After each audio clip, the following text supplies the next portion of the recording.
रहीम। अस्सलाम वालेकुम। हुजूर अकरम सल्लल्लाहु अलैहि वसल्लम हमारे सबसे बड़े मोहसिन हैं, क्योंकि आप सल्लल्लाहु अलैहि वसल्लम की ज़ाते अक़दस ही हमारे लिए अल्लाह ताला की मारिफत हासिल करने का, अल्लाह ताला की अताअत, मोहब्बत और रज़ा हासिल करने का सबसे बड़ा ज़रिया बने। हमारी आज की पहली हदीस सिलाए रहमी से मुताल्लिक है। हज़रत अनस बिन मालिक रज़ियल्लाहु ताला अन्हो से रिवायत है कि रसूल अकरम सल्लल्लाहु अलैहि वसल्लम ने फरमाया, जिस शख्स को ये पसंद हो कि उसके रिस्क में बरकत और कुशादगी हो और उसकी उम्र में दराजी हो, तो उसे चाहिए कि वो सिलाए रहमी करे। सिलाए रहमी यानी रिश्तों का लिहाज करना, रिश्तों को जोड़ के रखना, रिश्तों का इज्जत और एहतराम करना और रिश्तेदारों से अच्छा सलूक करना।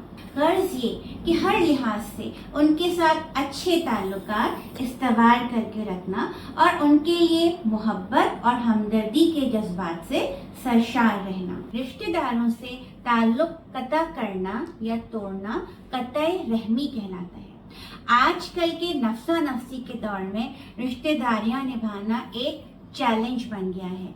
इसकी बहुत सारी वजूहात हैं, मसलन वक्त की कमी होना, कभी कभी बुग़्ज़ व अनाद, हसद, मामूली बातों पर नाराज़गियाँ और कभी कभी स्टेटस में फ़र्क होना भी रिश्तेदारियों में दरार डालने का सबब बनता है। अहादीस मुबारका से ये भी साबित है कि कतई रहमी की सज़ा आखिरत के साथ साथ दुनिया में भी मिलकर रहती है। लेकिन कुछ रिश्तेदार हकीकतन फितना व फसाद फैलाने वाले, हसद करने वाले और खुदगर्ज होते हैं, या उनके आज़ादाना ख्यालात की वजह से या एटीट्यूड की वजह से आपके घर के माहौल पर या आपके बच्चों के इखलाक पर बुरा असर पड़ रहा हो, तो उनसे मेल जोल को कम कर सकते हैं या फ़र्ज इबादत की नफ़ी करते हो, जैसे रोज़ा, नमाज, ज़कात, हज वगैरह, या फिर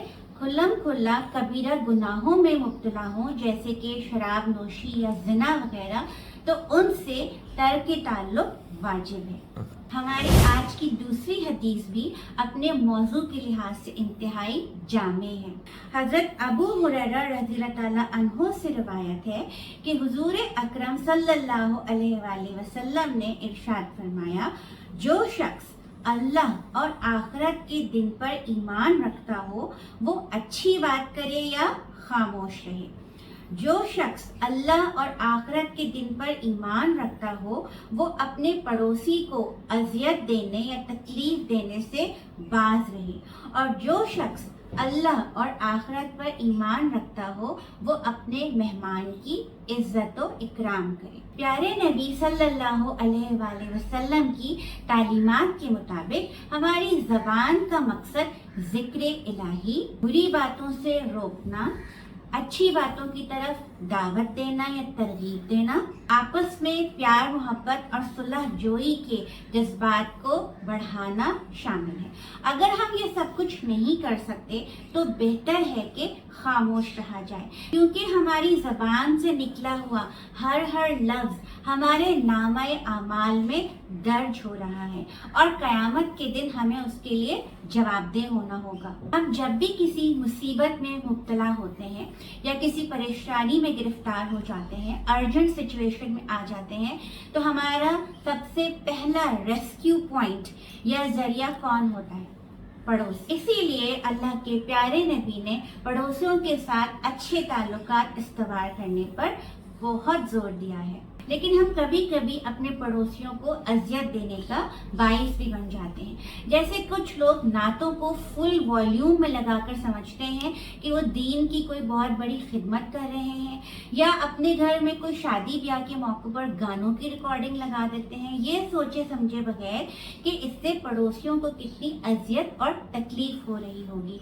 इसके अलावा बाज़ लोग पड़ोसियों के घर के सामने अपने घर का कूड़ा करकट डाल देते हैं या अपनी गाड़ी वगैरह इस तरह पार्क कर देते हैं कि पड़ोसियों की आमदोरफ्त में रुकावट का सबब बनता है। اس کے علاوہ ہمارے پیارے نبی کے ارشادات کے مطابق ہمیں اپنی گھروں کی تعمیر کرتے وقت بھی اس بات کا خیال رکھنا چاہیے کہ پڑوسی کی ہوا اور روشنی میں خلل نہ پڑے اور نہ ہی ان کے گھر کی یا ہمارے گھر کی بے پردگی ہو۔ آج کل کے ہنگامہ خیز دور میں مہمانوں کا آنا بھی ہمارے لیے اکثر زحمت کا باعث بن جاتا ہے، خاص طور پہ اگر مہمان اطلاع دیے بغیر آئے ہوں یا آپ اپنے کسی ضروری کام میں مصروف ہوں۔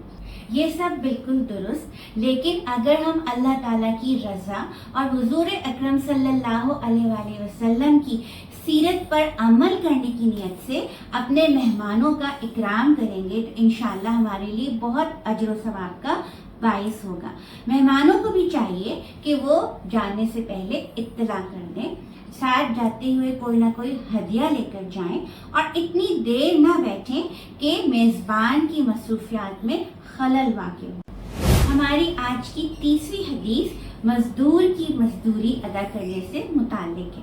حضور اکرم صلی اللہ علیہ وآلہ وسلم کا ارشاد گرامی ہے، مزدور کو اس کی اجرت اس کا پسینہ خشک ہونے سے پہلے ادا کر دو۔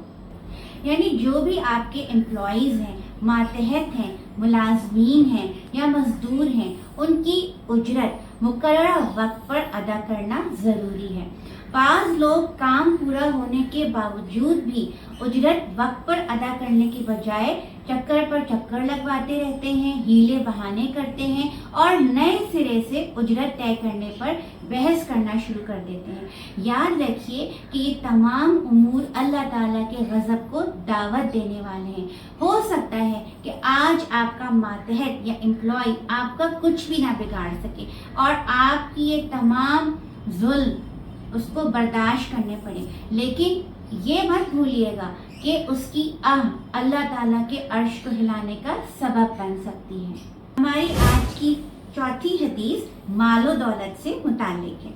حضور اکرم صلی اللہ علیہ وآلہ وسلم نے ارشاد فرمایا، بے شک ہر امت کے لیے ایک فتنہ ہے اور میری امت کا فتنہ مال ہے۔ یہاں ایک بات کی وضاحت کرنا بہت ضروری ہے کہ مال و دولت بذات خود کوئی بری چیز نہیں ہے، بلکہ یہ تو اللہ کا فضل ہے۔ نہ ہی دین اسلام میں مال و دولت کمانے اور اس کا حصول کرنے کو برا سمجھا گیا ہے، بلکہ مال اگر حلال، طیب اور جائز ذرائع سے کمایا جائے تو اس کی تعریف کی گئی ہے اور اس کی ترغیب دی گئی ہے۔ زکوٰۃ اور حج جیسی عظیم عبادتیں بھی مال کے ذریعے ہی ہمارے حصے میں آتی ہیں۔ لہٰذا صرف اس بات کا خیال رکھنا ضروری ہے کہ مال ہمارے لیے فتنہ نہ بنے، یعنی ہم مال و دولت کے حصول کے باعث اللہ تعالیٰ کی نافرمانی میں مبتلا ہونے، غفلت میں پڑنے، دوسروں کو حقارت سے دیکھنے، غرور اور کبر میں مبتلا ہونے سے بچیں۔ ہماری آج کی پانچویں حدیث سورہ بقرہ کی آخری 2 آیات سے متعلق۔ حضور اکرم صلی اللہ علیہ وآلہ وسلم کا ارشاد گرامی ہے، سورہ بقرہ کے آخر میں 2 آیات ایسی ہیں جس نے انہیں رات میں پڑھا تو وہ اس کے لیے کافی ہوں گی۔ یعنی اگر ہم رات کو سونے سے پہلے ان آیات کی تلاوت میں ترجمہ کرنا اپنی عادت بنا لیں تو انشاءاللہ تعالیٰ یہ ہمارے لیے رات کے قیام کے برابر ہوں گی، شیطان کے شر سے حفاظت کا ذریعہ بنیں گی اور اس کے علاوہ ناگہانی آفتوں اور بلاؤں سے بھی ہمیں محفوظ رکھیں گی۔ بارگاہ الہی میں دعا ہے کہ اللہ تعالیٰ ان تمام احادیث پر ہمیں خلوص نیت کے ساتھ عمل کرنے کی توفیق عطا فرمائے، آمین۔